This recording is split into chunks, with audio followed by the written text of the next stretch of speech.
வணக்கம். மக்களின் குரல் தாமரை யூடியூப் சேனல் நண்பா நண்பிகளுக்கு வணக்கம்.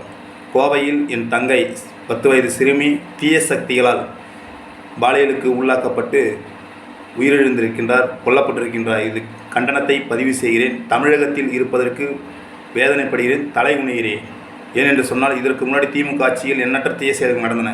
இதன் அடிப்படையில் இப்பொழுது முதல்வராக இருக்கக்கூடிய விஜய் அவர்கள், சட்டங்கள் உங்களிடம் இருக்கின்றது, முதல்வராக இருக்கிற என்னதான் சட்டம் செய்கிறது என்று கேள்வி எழுப்பினார். இப்பொழுது சட்டம் உங்களிடம் இருக்கின்றது, முதல்வராக நீங்கள் இருக்கின்றீர்கள், இதற்கு நீங்கள் என்ன பதில் சொல்ல போகிறீர்கள்?